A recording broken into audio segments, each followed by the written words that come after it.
Sarah kufaki depuis 15 heures. Sangwa Sarah et ba kozwa Sarah ba ke kozo misena ndako 18 heures. Lokwa ba camarade ne ba ebaki de mbote lisusu bandiko nanga basi pe mibali précisément na chaîne sur la grande découverte TV. Abonnez-vous, ma suivez-moi beaucoup zala jamais défi. Naika kalisusu pour analyse na biso tozo sala mikolo yo na kombo ya Sarah Kanko au tiko tika biso depuis jeudi na 15 heures. Sarah atika kibiso depuis jeudi na 15 heures. Donc sangwa Sarah epesi passe, j'espère que bino nyonso boyebi solo ya Sarah et panzani mbok et panzani ezaka biso ba congolais tende to lobela kombo Sarah to liwa ya Sarah elobami na ba mboka ebele. Bao nyonso balandaka internet bozomona baosela Sarah Kanko wa otisili kotika biso banalize ya ndenge na ndenge. Lisolo na ye panzani ke Sarah Kanko akufaki na wa chirurgie ya BBL. Nga yango na lobaka avant na sala analyse suka na clôturer na wela ko sala analyse te suki to yebi vérité te. Comment na Sarah famille na ye bazo kamwa ndenge Sarah akufi liwa ya Sarah ezoloba mana ndenge ya mabe. Na kotala Sarah boye Sarah Kanko azaki fi moko azaki problématique te. Azaki fi moko azalaki kimia alingaka problème na batu te. Pe mwasi kitoko. Azaki mwasi kitoko kotala ye ozane loko kokakola na nzoto Sarah te. Bien si batu msu babi Sarah Kanko akende kosala opération ya BBL. Bien mo botala na ba photo Sarah. Kwa ezaki même azan sans filtre. Sarah zaki pena mutu alibomu nene te oyo akoki kokende kosala chirurgie ya BBL sans autorisation ya tandeko na ye moko ou soit mobali na ye. Sarah Kanko babande ko se préparer déjà tu décembre il faut rejoindre mobali na ye na Canada. Isa passe mobali ya Sarah tikali na pasi donc pasi moko alingaki mobali na ye na intérêt te azaki mobali na ye ya bomwana babandaki déjà bandakala. Moninga ya Sarah Kaju oya eko bimisa Sarah na ndako pour le moment azati si akimaki. Baligotaki Sarah koligote. Sarah batali Sarah maboko ya Sarah eza ya kovimba. Botika kopesa ba fausse information boloba ke Sarah akende kolongola zemi. Sarah akende kolongola zemi te. Sarah pe akende kosala opération ya BBL te. Sarah avandaki na ndako. De baye kozwa Sarah na pa baninga na ye bamemaki Sarah bakendaki koligote pardon. Sarah azaki mutu déjà basala ye autopsie. Basala Sarah autopsie. Mais eloko esalaki ke autopsie wana esalama te. Sarah bataki déjà na morgue ya cinquantenaire. Alors kovimba ya maboko ya Sarah po Sarah kufaki depuis 15 heures. Sangwa Sarah et ba kozwa Sarah baki kozo misena ndako 18 heures. Lokwa ba camarade ne ba ebaki déjà position ya ndako ba Sarah ke air boy.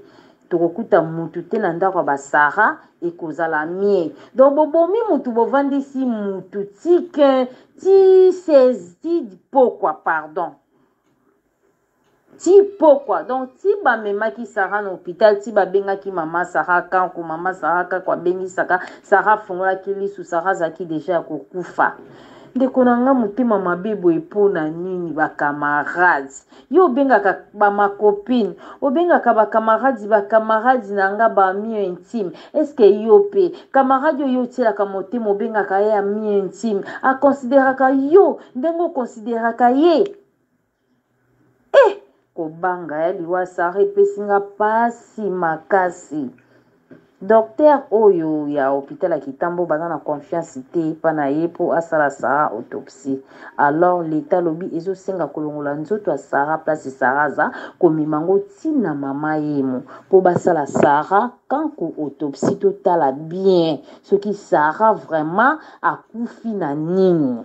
Mais na kotala boendenge déjà ba docteur batali mwana mwasi azovimba nzoto maboko ezovimba bamoni keza babomaki Sarah ya koboma. Toyebi te mutema mabengo ya nini. Toyebi te soki kaka mpona libala, soki kaka mpona commerce na ye ndenge akendaka na ye ba Turquie, ndenge akendaka ba Dubai, ndenge asalaka mwa ba business na ye, osala kindumba mabe, osala boye mabe finalement tosala nini na mokili. Asala bongo po azanga lipa te, asala bongo peut-être po asunga ba parents na ye na age ya moke oyo Sarah aza nango.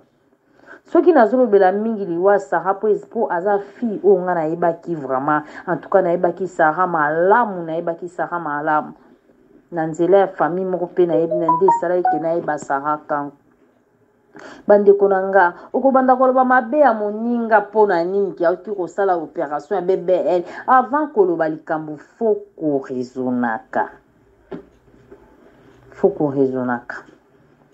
toyebi te tozokende wapi ki motema mabe ya boye mpo na nini mwana mwasi abata kitoko mwana mwasi abato ya mokie jalousie yango ya nini okoboma moninga na yo pozwa nini lundi tozela autopsie na koya kaka nde nazomemela bino basango baactualité ya bien baanalyse ya bien bosabone massivement bokozala jamais déçu tozozela lundi basala autopsie ya Sarah basengi $2500 po basala autopsie ya liwa ya Sarah tozoka pasi mobali na ye aza na esengo te aza na pasi komona mwasi na ye balinganaki banda bomwana bolingo na ye ya bomwana akufi kaka boye sibisima ebongaka ata moto abelaki ebongaka to ebi moto na pasi mobali nalobi nayebi Sarah na pasi te abengai nga avant-hier